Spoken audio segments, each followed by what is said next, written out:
राम राम भाई लोग, हमारे राम नाम की चर्चा में आपका स्वागत है। और इसके पहले वीडियो पार्ट 1 में हम एक आपको राम नाम की चर्चा में ही एक कहानी सुना रहे थे, जो कि पंडित जी कथा कहते थे। वहाँ एक वकील साहब आए थे, ये तो आप देखे थे। तो उन्होंने ये कहा था कि हम कल आपकी आजमाइश करेंगे, हम देखेंगे कि हनुमान जी आते हैं कि नहीं आते हैं। तो पंडित जी यहाँ से जो है कथा समाप्त किए और अपने घर चले गए।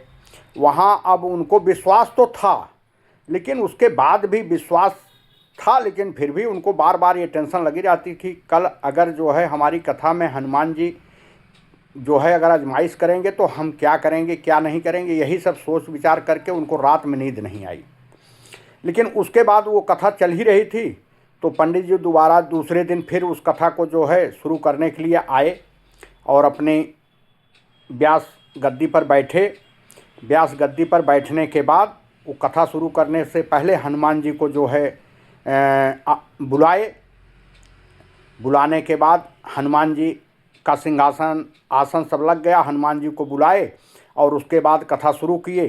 थोड़ी देर बाद वही वकील साहब फिर आ गए और उन्होंने कहा कि पंडित जी हनुमान जी आ गए।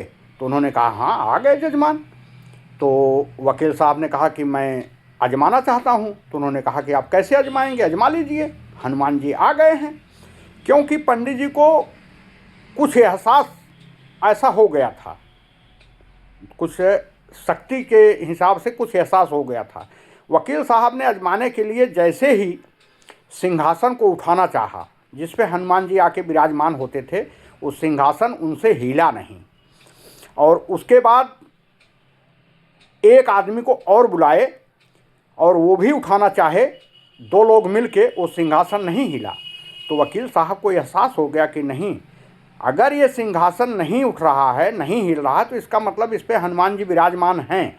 और वकील साहब ने वहाँ मान लिया कि जहाँ राम की कथा होती है वहाँ हनुमान जी स्वयं विराजमान होते हैं। ये हमारी कहानी कथा की कैसी लगी, ये अपना विचार आप ज़रूर दीजिएगा कमेंट के माध्यम से।